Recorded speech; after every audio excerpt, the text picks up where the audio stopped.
Hansbrough and gets comes another right rebound. back in for another rebound. Watch out. He took a shot to the face.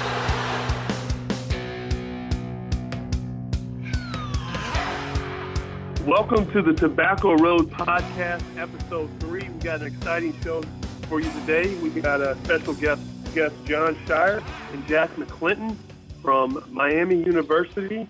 Today we're going to start out the podcast talking about a big win for my former teammate, Wes Miller, walking into NC State and giving them an L. So congratulations to UNCG.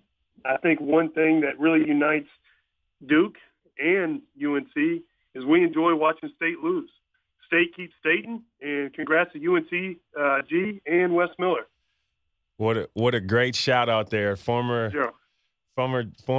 Tar Heel doing his thing in UNCG. Wes, I remember playing against him my freshman year, and he would just shoot the lights out. Little guy, feisty, man. It's always good to see former players going and doing their thing some other places, whether it's playing or coaching. You always love to see that. Definitely. Wes Miller is a sniper from behind the three. Came to UNC as a walk-on and eventually became a scholarship player. Also a national champion. So that's always good to see. Today we'll talk about the UNC victory at Tennessee.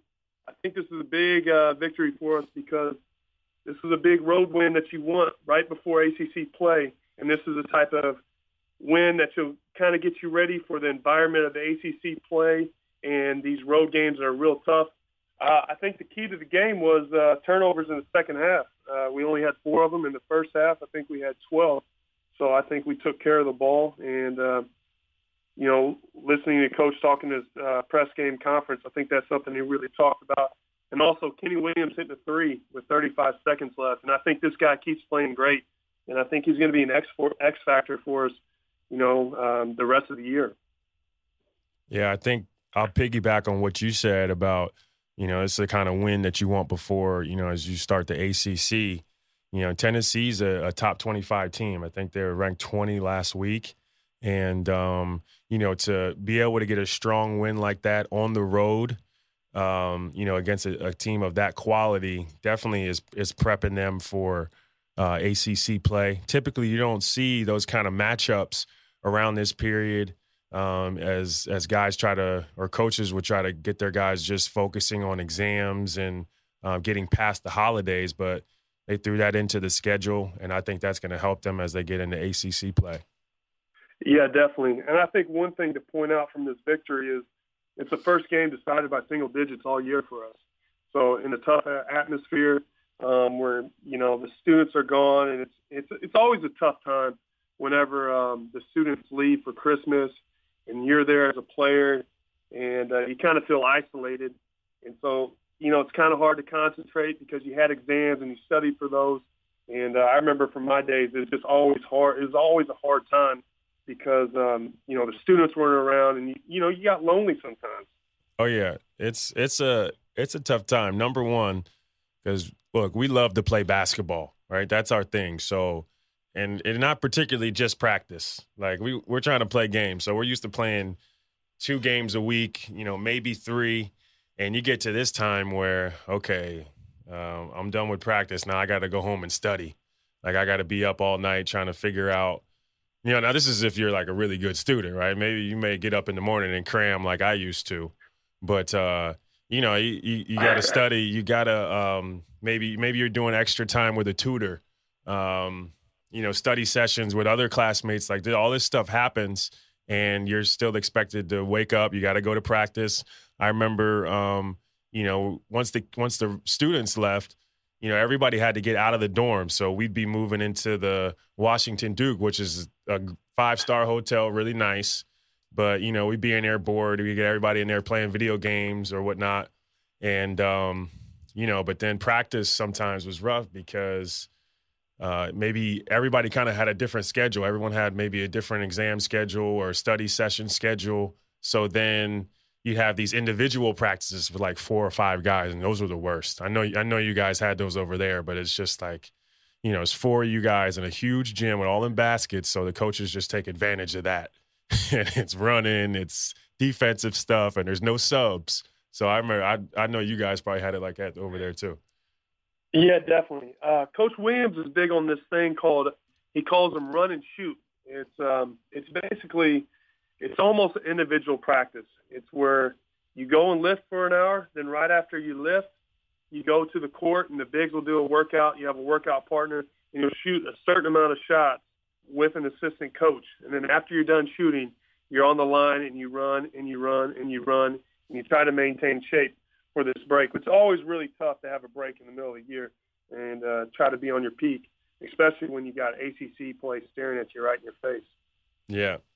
And I think the biggest thing is, as Duke will play tonight. Well, this is Wednesday night. This will come out Thursday.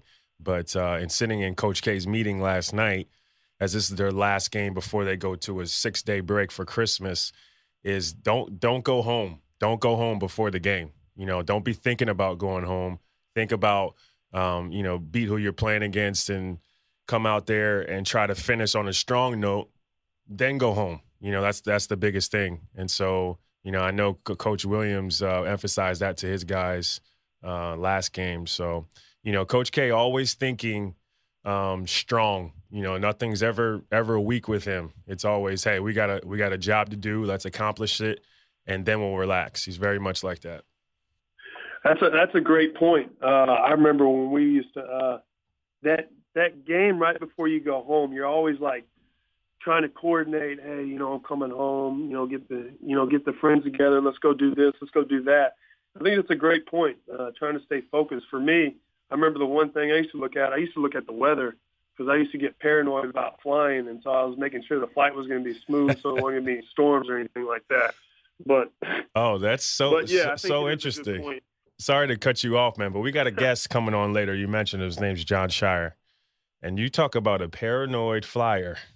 Oh man, that's going to come up in conversation. I used to have to be his flight buddy, right? And we used to sit next to each other. We come on the plane. First thing he does is ask the flight attendant, "Hey, how's the weather going to be? Is there anything in the way?" Or we'll bring that up and when we talk to him. Yeah, definitely. I mean, flying to China, I've had to conquer some fears. I mean, that's not a short flight. 17, 8-hour flight over here.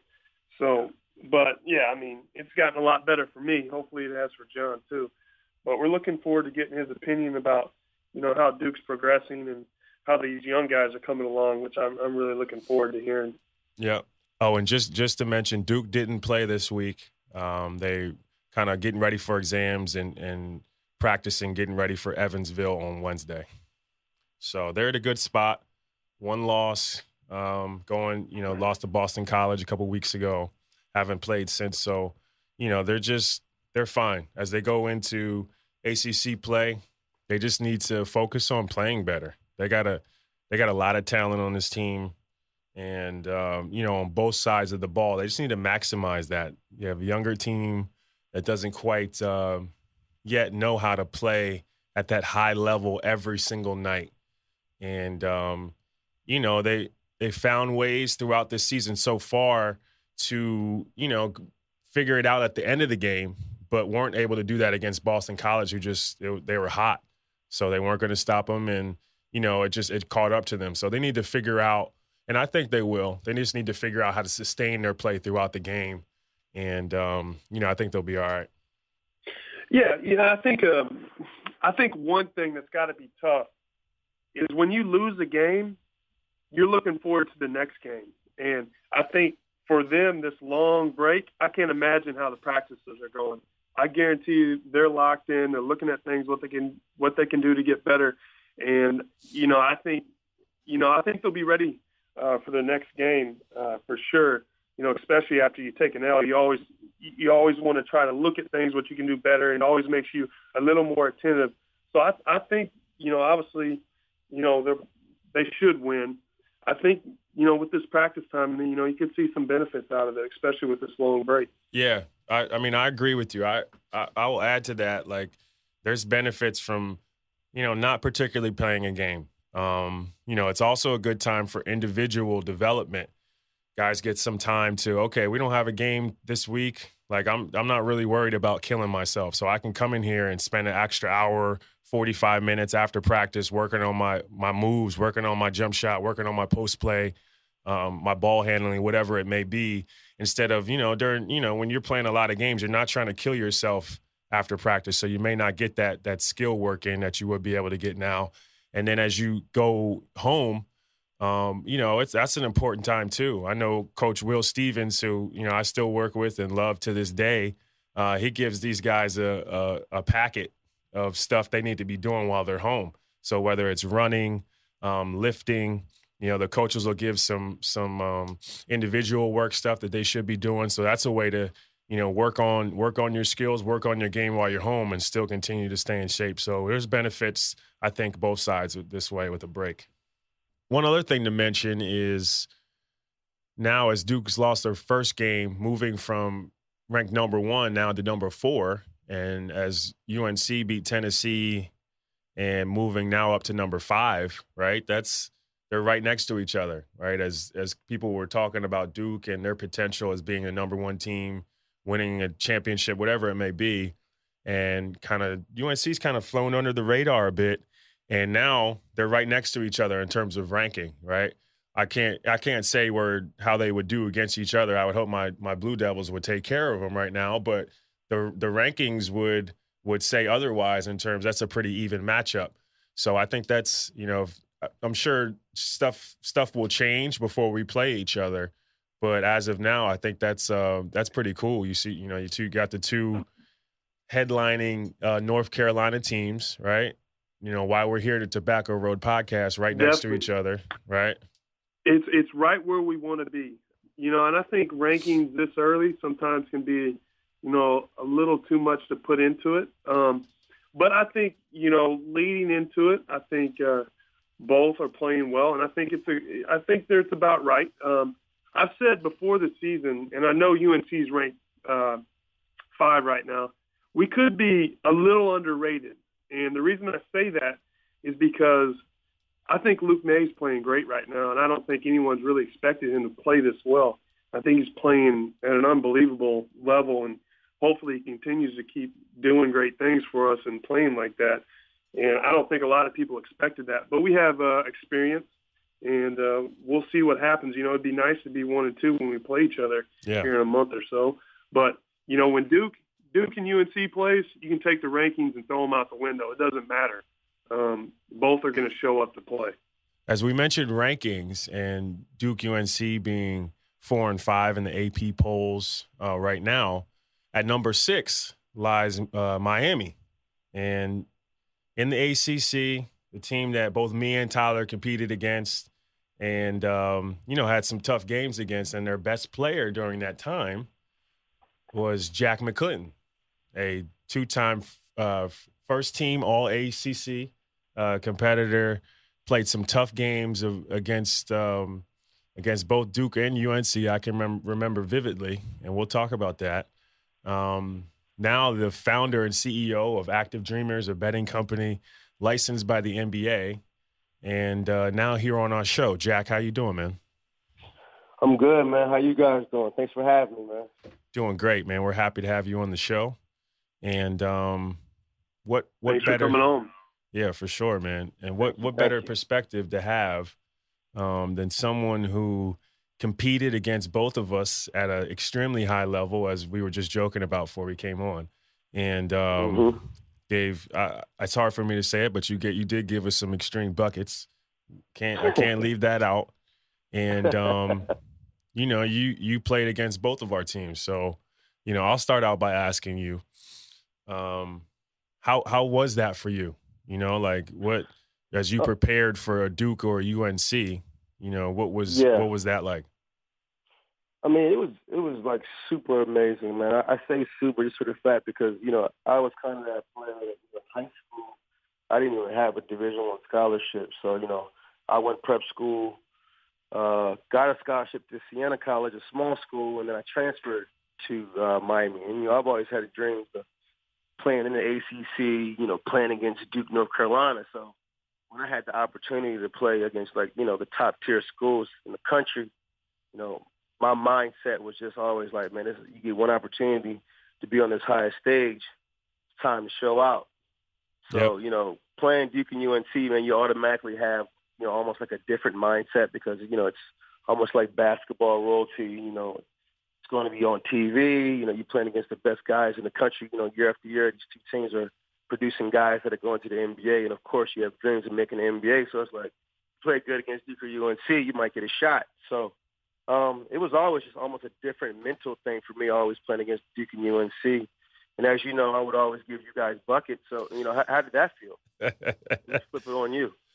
Well, I only remember losing to Miami one time in my 3 years at Duke. And I believe that's when you guys beat us, probably 2008 at Miami. You guys were a really good team that year. And, man, the atmosphere in that place, man. What's the name of you guys' stadium? I forget. It's called the Wasco Center now, but back then it was called the Bank United Center. Yeah.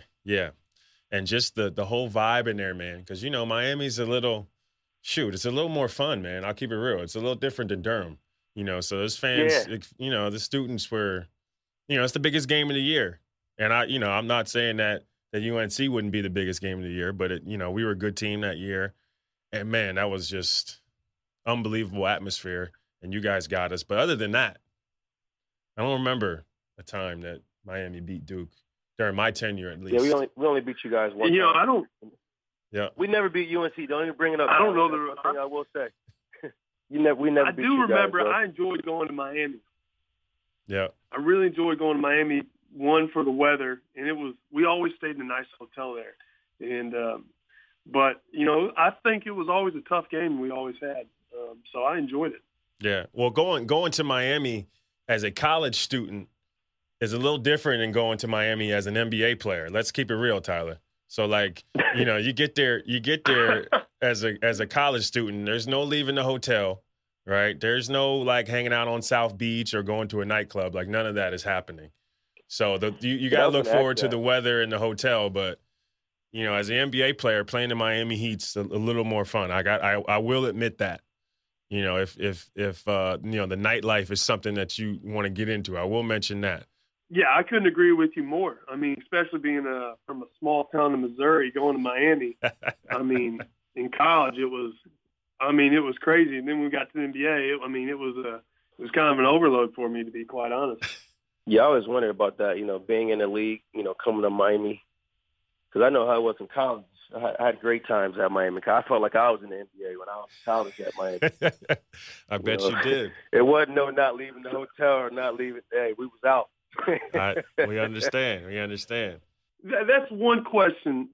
We both went to Duke, the campus, UNC, the campus. Now, you got Miami. It's a big city, a lot of things to do. How was that? How did you enjoy that? How did you stay focused? How did you concentrate?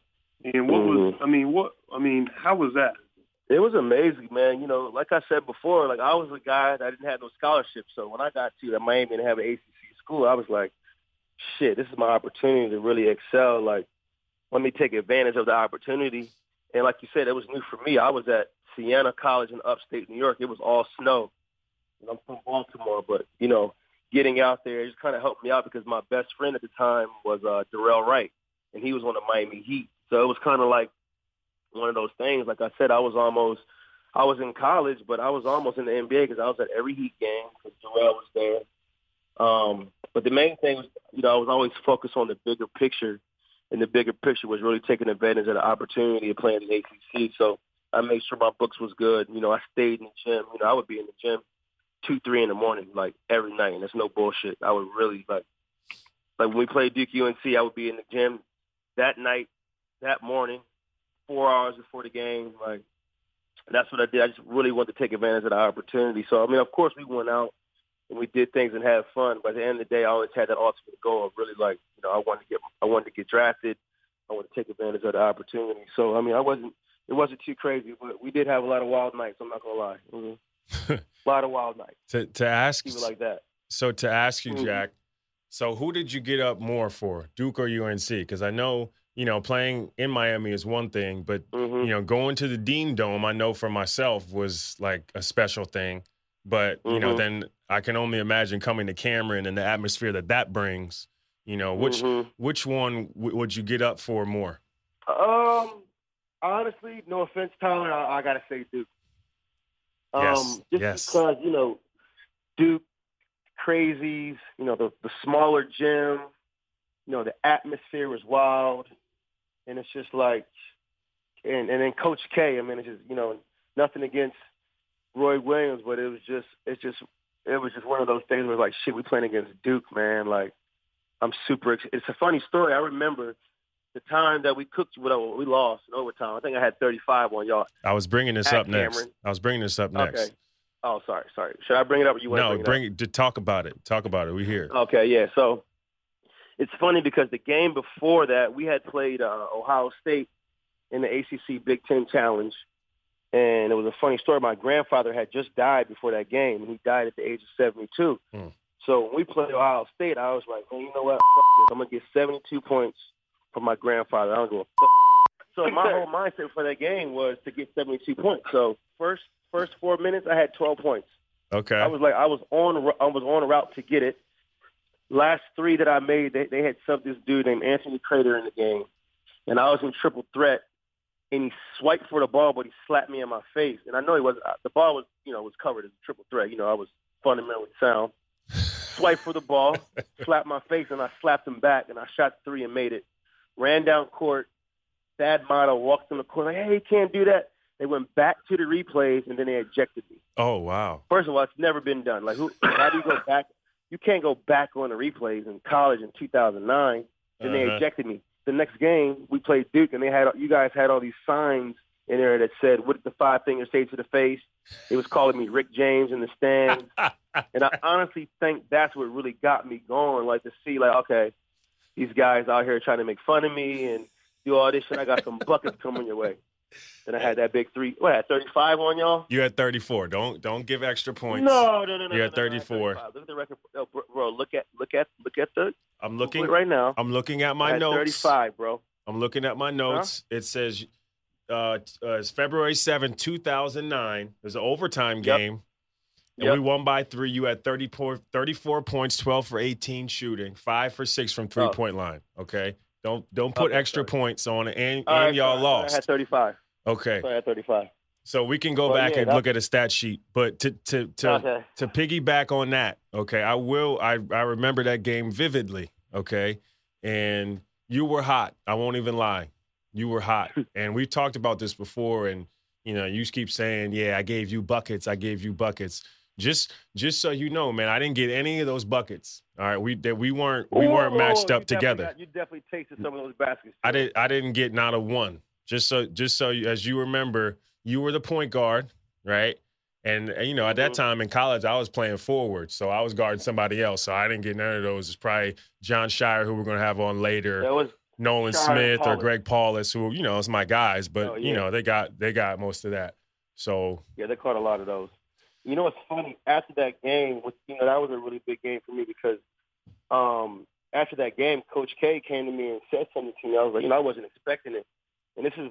No bullshit. Coach K was like, Jack, that was one of the best performances that I've ever seen in someone playing in Cameron. He's like, if you ever need anything, don't be afraid to reach out and contact me. Yeah. And like from there, I was like, man, this guy's like, he's a super legend for that. Like I wasn't expecting that, but the fact that he was able to like pull me to the side, shake my hand, and whisper that in my ear, man, it was amazing hearing that from one of the greatest coaches of all time, almost. Yeah, and he's And he meant that. I'm telling you, he meant that. He's as genuine as they get.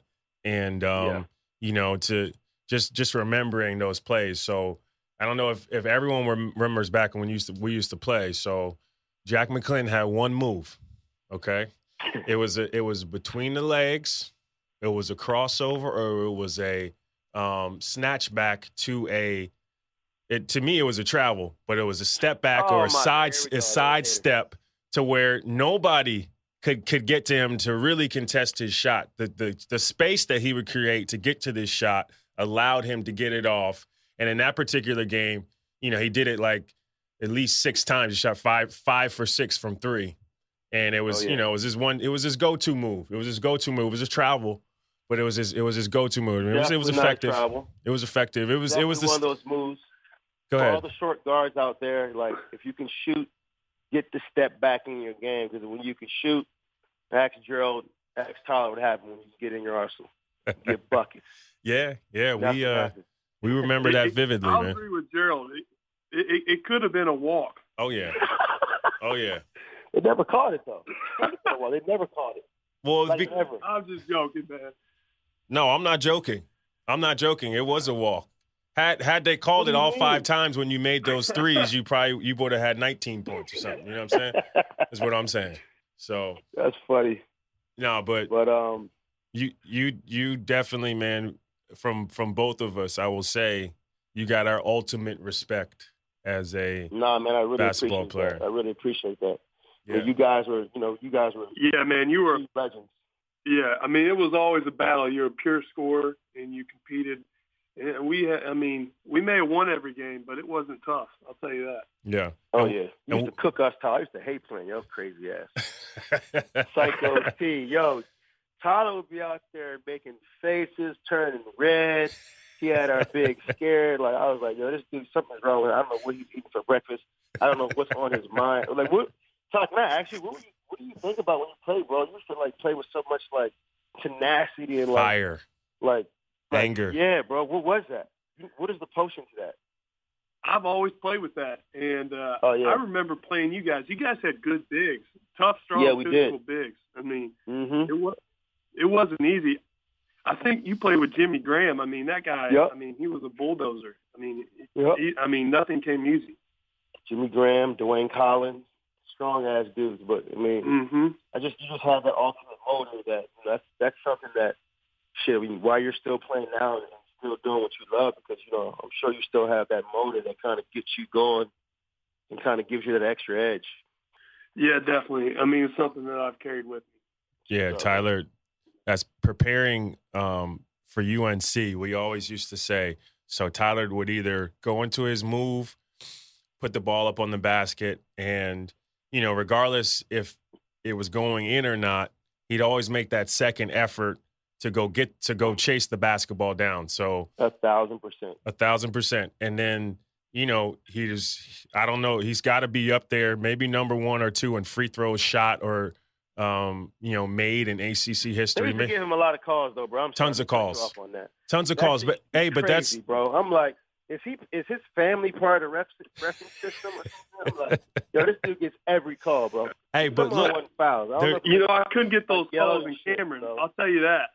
you couldn't get yeah. him in Cameron. Yeah, you still got him, man. Even they may not have been at the rate they were at other stadiums, but you still got him. And so as preparing for you, because we knew that somehow or another you would make it appear that you got fouled if you didn't or not, right? So that's what it was. yeah. Yep. Because, I don't know, however you do it, man, like it appeared like a foul. So we, preparing for you, we used to do all these drills about bodying up, and we wouldn't even try to block your shot, because that action of coming down, swiping, or trying to deflect the basketball, makes it look like there's a foul. So we knew that going in. So our game plan was do not even swipe. Don't even think about the basketball. Just put your hands like literally behind your head, up over top of your head. And don't even come close to this dude because he'll kill us at the free throw line, and that'll probably be the reason they win. But he shoot like 18 free throws, 19 free throws. I'm telling you, man, And that shit was crazy. it's a workhorse, man. But Yeah, I mean, so, Jack, as we talked about your illustrious career at Miami, Mm-hmm. talk a little bit about what life looks for you after you left school. Yeah. So after my last year, I got drafted by the Spurs, second round. 51st pick. It was a huge accomplishment for me because, like I said, I was a guy, no D1 scholarships. No one was looking for me. Funny. I got another story. I guess we're on the podcast. Might as well say it. So draft day, my head coach called me and was like, "Jack, congratulations. The New York Knicks are going to draft you at 29. You made it, Jack. Great job. I'm proud of you, man. Like, good luck in New York." So, mind you, I'm a guy, I had dreams of getting drafted in, like, first round. Like, oh, shit, I'm about to get guaranteed money. I'm about to get drafted. So first thing I do, I go buy a cell phone, bro. I'm telling my friends, like, yo, man, we good. We headed to New York. We good. Right? Yeah, right? So he's like, as long as the Knicks don't draft, because the Knicks that year, they wanted to get like a kind of like a scorer, kind of like a guy that could play point, but just more of a running gun shoot. Cause I think Dan Tony was the coach at the time. They're like, as long as New York doesn't draft Steph Curry, I think they had the 3rd pick or the 4th pick, they're going to get you at 29. Right. So that year they drafted Jordan Hill. So I'm like, oh, shit, we all the way good. Like, I'm really about to go to the Knicks. That was about the 17th pick or 19th pick, and the Knicks guy called me and was like, hey, Jack, man, we had you on the board. We wanted to draft you, but we found out, you had, like, some problems with your wrist. But mind you, I played with my wrist, my whole college career.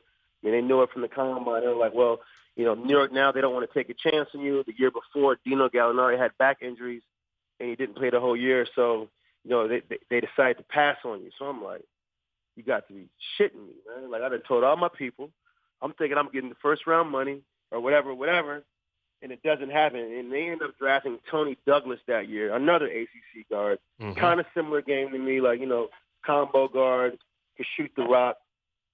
He played defense, and then though. they drafted me at 51 by the Spurs, which was, it was cool, man. Getting drafted by a team like that, but I never really made the team. Played overseas for 3 years, and then when I blew my knee out, I was one of those things like, yo, what to do now? I was always a guy that really believed in having a network and kind of like really just building that network. So during the draft, I was roommates with Steph Curry. We were roommates for a whole month. I had a great relationship with him. I had a great relationship with our agent, Jeff Austin. So when I decided to stop playing, I was like, man, I don't want to leave the game of basketball, but I still want to play. So, I had this idea about, creating this company that kind of meant something to me because I was a guy that I would wear basketball jerseys to sleep. I would put trophies under my pillows. I would do all these things just to have a dream of being that basketball player, a dream of being on the NBA court. So I started this company called Active Dreamers. We're an NBA licensed blanket company, and the whole mantra of the brand is inspire the youth to dream bigger. So imagine a kid. The blanket is the player's body, and then the pillow is the player's head. So when it's made up, it looks like Steph Curry or it looks like LeBron. And then when the kid gets in the bed, he actually looks like Steph Curry. It looks like LeBron. An array of NBA players, and it's like. It's one of those things where it's almost like gives the kid the chance to use his imagination. Imagine he sleeps in his blanket and he's like, I'm Steph Curry. He wakes up, goes to a game and hits 6 threes. He's like, oh, shit, it might have been the blanket. But for me, it's always been a mental thing for me. So Active Dreamers is kind of like that concept and that process that allows the kid to use their imagination and make them believe that they can be whatever they want to be. So, I started that. Shout out to Gerald. Gerald, we're partners in Active Dreamers. A couple other NBA guys are involved. Steph Curry is also a partner.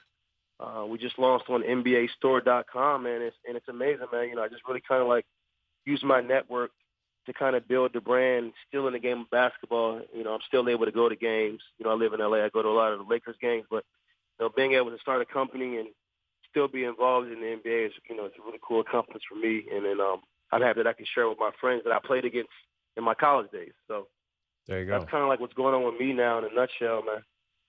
There you go. That's great to hear, man. And, yeah. We know everybody's got their different journeys, man, and you've been able to take all your basketball contacts, everyone and I watch you on Instagram. Please let the people know what all the tags and handles are for your stuff on social media, please. Oh, yeah. Instagram, at Active Dreamers. My personal is Manifest McClinton, and hashtag Dream Bigger. There you go. That's where you could find us. Check us out. My personal is Manifest McClinton. Yeah, man, make sure you check Active Dreamers out if you have any kids. Even if you're a grown-up, if you like NBA teams, we got team blankets, we have towels, we have pillows. Well, anything you could think about in the home decor area, we got it covered. There you go. And it's dope, too.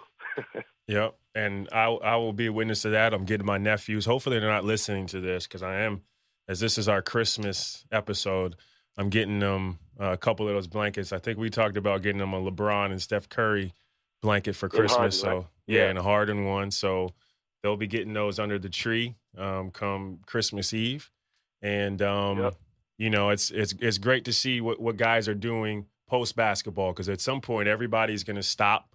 You know, you never know when that day is going to come, but it's all about moving on and what's your next step. And I think you've done a great job of doing that. So, you know, we appreciate you coming on, my man. You know, we talk almost daily, and it's good to get you on this podcast, and you've added a lot to us from the outsider's perspective on this Tobacco Road rivalry, man. So we appreciate you coming on, and good luck with everything. Hey, man, thanks for having me, man. Hey, Tyler, good luck out there, bro. Keep playing with that enthusiasm. Yeah, man. Hey, thanks for getting fouled and shit. I appreciate it, man. Thanks for coming on, and best of luck with Active Dreamers. I'll definitely go check it out. All right, my man. Thank you, man. Thank you, guys, man. Have a great one. Okay, ladies and gentlemen, I will mention that as we were disputing Jack McClinton's points in that Duke game in 2009, he said it was 35 points. I said it was 34, and we do have an editor's note here. It was 34 points. I remember it vividly. Sometimes, you know, when you remember things, they're a little bigger and better than they actually were. So when you tell the story, they're bigger and better. But I definitely remember just 34. He missed that one free throw. But as we continue here, our next guest, one of my best friends, really my guy, a teammate of mine while I played at Duke. Now a current assistant coach on the Duke staff, former All-American, now a two-time national champion, once as a player, once as a coach. Chi-Town's finest, Jon Scheyer. Welcome to the show, Jon. Well, thanks for having me. This is a big honor. I never thought I'd see the day when you two had a podcast of your own, I must admit. But it's great to be here. I listened to the first two, and you guys are doing a great job. Thank you, man. We really appreciate that. And, you know, as me and Tyler – we appreciate that. Yeah, as we continue going forward, man, maybe we have you on another time, man, because you were a big part of both of our lives, right? So we played together for 3 years and have been friends since, and you were there for that moment, right, that has brought me and Tyler together for this podcast. And well, just to set the record straight, I mean, if my opinion's worth anything, I thought it was a clean block. I thought it was pretty clean. You see, you know, and Jon, I appreciate that, you know, because Tyler, are you seeing now that most of the guys on the Duke side they got my back? This is why I'm good friends with them still to this day, right? So I appreciate that, even though you're completely wrong in all facets of your opinion. But I appreciate you having my back, man. I really do. No, obviously it was not a clean block, but it was. You know, my only issue is, you know, Tyler, our record was not what I would have liked it to be for those guys in those 3 years. But obviously they had some great teams. We were fortunate to have some great teams, and the battles we had were a lot of fun. You know, it was always good to go against you guys, and you know the games are always hard fought. So we're glad we can have you on today. So. Thank you. Hey, so Jon, you're our guest, but I got a question for Tyler before we get started on you. So as you guys would prepare for the Duke UNC game, what was this kind of scouting report on Jon Scheyer? Because I got my own scouting report. What was your scouting report? What were the things talked about in ways to prepare for number 30? Knockdown shooter, sniper, don't overhelp. You know, that's the things that I remember. You know, he's one of those guys that you just can't leave open, or you know, you're going to pay for it. And you know, I think that's something that really helps. Well, Duke's known for it. I mean, they're known for having 3-point shooters, but in particular, I remember preparing for Jon. It's one of those guys that you could not leave, and if you did, he was going to make you pay. There you go. And you heard me laughing because I just know him sitting over there when you said sniper, right? I know I could just see his fist clenching and being like, yes, sniper. You know, well, Jon. I was actually thinking, because all these years you thought you were so good, that's why you would always get open. But yeah, you would get open because, you know, nobody wanted to leave you. Right. Right. So that's a little credit every now and then outside of yourself is not a bad thing. Well, you're probably right, man. You're probably right. And, you know, on the court, it takes all five. You know, Coach K talks about the infamous fist, right? You want to punch somebody, you're not going to punch them with an open hand, right? You're going to hurt yourself. But if you punch them, you close your fist and everybody's together, right? Then you get something special. The first question I'll ask you, Jon, is as we're in the Tobacco Road podcast talking about the rivalry, what does the rivalry mean to you being, you know, now a coach and a player? What has it meant to you throughout that time? It's meant a lot. You know, I've always felt it's the best rivalry in sports. I remember as a kid, you know, I have two older sisters, so, you know, I always had to go to their plays and variety shows and all this stuff. And I always remember, you know, recording the games. Back then it was shooters, video cassette, right? You had to record the game. Mm-hmm. And, I would never miss a Duke Carolina game, and I always dreamed about being a part of it. And, you know, I think the thing that people outside of it, it's hard to understand, but because Duke and Carolina are so close together, you know, 10, 15-minute drive, whatever it is, if that, you know, you see each other on a regular basis, whether it's players or even just fans. And I don't know what other rivalry in any sport has that. And so that's what makes it so special to me. And the fact that year in, year out, you have two teams who are competing for a national championship, top 10 programs in the country, pretty much yearly. It's one of a kind. You know, I'll ask you this, and we asked Sean May this last week. You know, as you both have played for each program and now are coaching, and each have played for Coach Roy Williams and Coach K, and now are coaching, and also have won a national championship playing and coaching. What was the difference between those three things?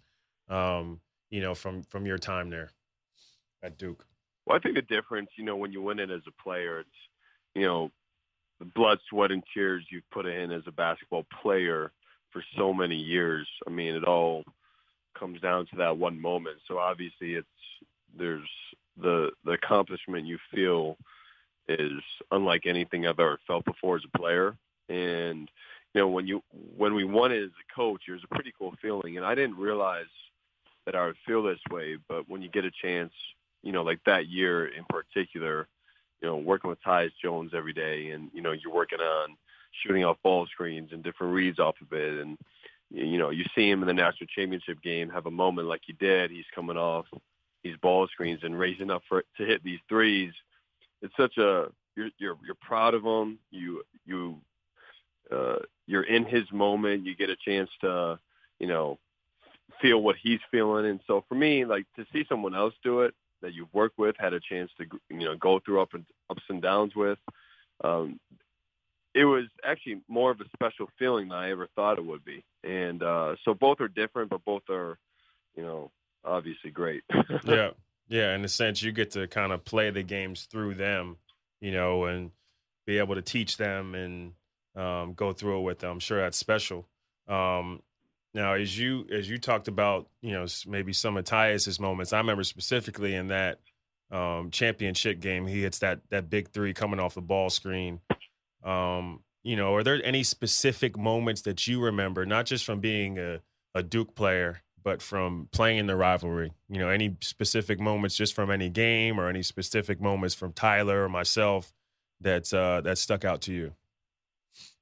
Well, I have a lot of moments, you know, that I remember. And, you know, when you play in that game, you know, fortunate to play in it 8 times, and, you know, to be in the game a bunch as a coach, actually more as a coach now after this year, which is kind of crazy to think about.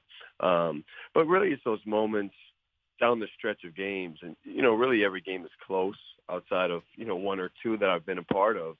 But, you know, there's that game-changing play. And, you know, I remember, you know, we were playing at their place, and, you know, we're right there. It's a 5-point game, and, you know, Ty Lawson drove, you know, scored, and that kind of clinched the win for them. And, you know, we had an opportunity to do that my senior year as well when we were playing at Carolina. And so those plays down the stretch, I could go through each one. I remember the games like that. And it's, first 3 years record wasn't what I wish it was.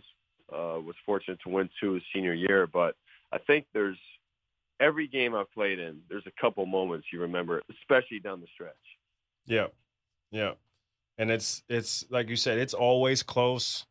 It's always high intensity. I'll just say, speaking of memories, I remember we're playing your last game, of the regular season as a junior. I think it was actually Tyler's senior night. Tyler's coming out his senior night, and he was a sniper, man. I think he had 2 threes in the first 10 minutes. So that was not on the scouting report, for the record. That was not on the scouting report at that time. Yeah, I remember coming down and I hit the first one. I think I hit the second one right after. And I was just like, man, if I'm going to score from outside, it's going to be a heck of a lot easier today. Yeah, I remember that too. No question. John, I got a question for you. Yeah. What's your preparation like as a coach? And how's it different as a player for when you're getting ready for a game? I mean, do you still have like a routine you do before games to kind of get you ready? Or are you more relaxed as a coach? Or are you more on edge as a coach versus a player? It's so funny because when I started coaching, I never thought about what do you do before a game. And I'm not a fan of that time before a game because really you've done all your preparation. You've talked about the other team to our guys. And the couple hours leading up, there's really not much to do other than just be ready when the game comes. And so for me, I like to get a workout in if I can and, just get some energy out of my system because you're amped up and ready to go. And there's, like that hour before as a player, you're warming up, you're thinking about, what you're going to do. And as a coach, you don't get it. There's no warm up, so that's like, it was an odd transition for me at first, but that's what I like to do. And once the ball goes up, you're into the game. But I don't like that time more as a coach now because of those reasons. So I'll add on to that. So as being John's buddy, and I wanted to touch on this as we were roommates for 1 year, and seeing there's a lot of things to mention about our roommate stories, but seeing kind of your personality, you're very hands-on. You like control, right? So I can only imagine, like, if you're sitting there before a game, 2 hours before a game, right? And like, what can you do, right? The game's approaching, and you're not playing, right? You're coaching, and you can't coach until you get to the game. So you're 2 hours before the game. I'm sure you got to find something else to do and occupy your mind and your time before they get started. Well, that's the problem. It's out of my control, and right. That's exactly the problem. Right. So I could see that being something you deal with as a coach. So John, you mentioned Tyus Jones and being able to coach him here at Duke, and now he's with the Minnesota Timberwolves and having a standout year. What is it like for you as a coach to see the guys that you've been able to be help improve while you were at Duke, and then seeing them going off in the NBA and having successful careers? How is that for you? Well, it's been a lot of fun to see the guys. Been fortunate since I've been back. We've had a bunch of guys who are now pros, and whether it be professionally somewhere else, but also a lot of guys in the NBA. Now, I think you see guys, they all go through their own journey in their own place. And, I think you look at a guy like Tyus, I mean, he went through his first 2 years really not playing as much. First year, hardly at all. And so to see what he's done, he's just chipped away. He's worked every day. And, when he's had an opportunity, he's taken advantage of it. So it's been a lot of fun to see him. You see a guy like Jason Tatum this year. I think he's in the mix for Rookie of the Year. And he's been terrific. It's funny because he's had to do a lot of the things we talked to him about. And the main one is being ready to shoot. In high school, he never really had to do that because he'd always create after he caught the ball. And so that's been fun to see a lot of our guys, proud of him. And really, I mean, hopefully it keeps growing, and a few more next year and a few more after that. But it's been a lot of fun. Yeah, and I'll say this as a Duke guy, and Tyler, you probably have had the same experience. You know, we talk a lot about the brotherhood and whatnot, and you know, being in the league and having a friend like Jon Scheyer, who I played with, having a friend like Nolan Smith, who I did the same. You know, when we see you guys on TV coaching, it is like the coolest thing. When I see you and Nolan next to each other, you know, talking about things or working with a guy, you know, when I see you guys, you know, in 2015 win a national championship and see all those things, it's like the same way for me in 2010 when I saw you, you know, win a national championship playing. It's like, you know, the most prideful thing, you know, as a Duke player that you can get other than winning it yourself. And so, you know, like when, you know, in the NBA, when you get introduced, you know, at warm-ups, or you see the other guys on the other side and they say from Duke University, Luol Deng, or, you know, from Duke University, Kyrie Irving, that stuff's cool to see. And I'm sure, Tyler, you've had the same experience. Yeah, definitely. I mean, I remember the first time I played against Vince Carter in the NBA, and I've never met Vince, but when we lined up against each other at the free throw line, you know, I looked over and said, "Hey, what's up, man?" And, you know, we had a little conversation, a brief conversation right there. Even though we've never met each other, we both went to UNC. And then also I had someone tell me that, you know, you can tell you when you're getting kind of older is when your teammates start becoming coaches. Right. And then, you know, sure enough, my teammates started becoming coaches. Yeah. And then, you know, some of the assistants that I had at UNC, you've kind of moved to different programs, so I kind of keep up with them, like Jared Hass over at Stanford, and I know CD moved on over to Wilmington, and so it's kind of cool to have that network out at other places too. Yep. Yeah, that's a cool thing, man. So as we talked about a lot of stuff from the past, what is it like for you now, Jon? So it's about to be 2018. You got a young Duke team, just got their first loss less than 2 weeks ago. And talk about this year's team, where they're at, what you guys have been working on through this Christmas break, and you know, what you guys think you can accomplish. Well, before I answer that, can I just ask you guys one thing, because I would hate for this time to go by and not get a chance to talk about you as a roommate, because I just feel like I have to bring that up. Tyler, I'm just curious with you in your life, when you know, wherever you live, do you like the room a little warmer or colder? Like, what's the temperature? What's your perfect temperature you would keep the room at, I guess is my question.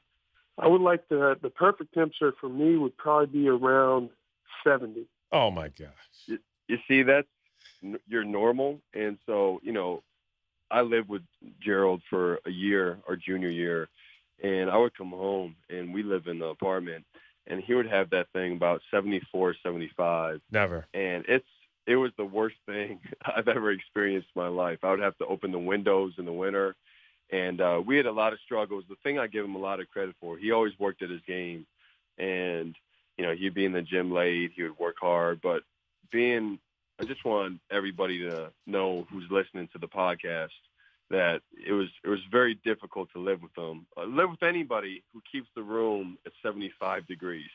So I just want to throw that out there. We can move on. I just wanted to bring that up. Oh, you want to move on now?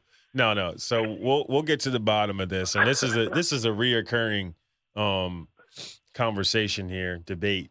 So, you know, I don't like it at 74, 75, 73, 72 is a comfortable temperature for me. I think that's normal in a home. Like, maybe if it's, you know, you're somewhere corporate, you're somewhere bigger, like there's more people, maybe you turn it up a bit colder, right? It makes more sense, but not in your own home. I like to be not warm. Tyler and I already addressed this. We know the right temperature. Let's move on. Trust me, it was 75. I know what it was. All right. So I'll mention this just, and we can move on. So, you know, as I've been back at Duke, healing from rehabbing from a hip surgery. So Jon's been friendly enough to open up his house to me and let me stay there. So the other night I'm sitting there and I got my hoodie on and a jacket, and I'm just sitting on the couch comfortably because he keeps his house at like 67 degrees. So He comes in the house, and he's like got a whole bunch of Christmas bags and gifts in his hands, and he bursts through the door. He says, it's hot in here. And it's literally 67 degrees, and I'm sitting there in like 4 layers. And I'm sitting there, I look at his wife, Marcel, and I said, you know what, this is out of hand. Like, this guy clearly does not have a grasp on, and he's sweating. He's got a jacket on and he's sweating. And it's like, what did you getting all your Christmas shopping done late? What's going on, man? But so we put that at rest. But we did talk about that. But get back to my question, man. You're always deflecting my questions. You've been doing this for years. What is it like? So I forget the question I asked you. What I asked you? You were asking me about this year's team. Yeah. You were asking me about this year's team. And, this year's team has been a lot of fun to work with. We've gone off to a good start. We're 12-1. And, we've played a ton of games. A lot of tough competition. We played Michigan State, 3rd game of the year. We went to Portland. We played Florida, Texas, Portland State up there. And so we've had a lot of tough games. We've won some games we probably shouldn't have. We were down 16 to Texas with about 10 minutes left, down 17 to Florida with about a little less than that left in the game, and found a way to win. And we lost our last game against Boston College. So, really, I think the big thing is for us, defensively, we have not been the team we want to be yet. We are a younger team, and so we're still trying to build those habits. So I think a huge thing over winter break, we're going to have 5 or 6 days at home. And then when we get back, we start ACC play. So our defense is going to have to really take it up a few notches.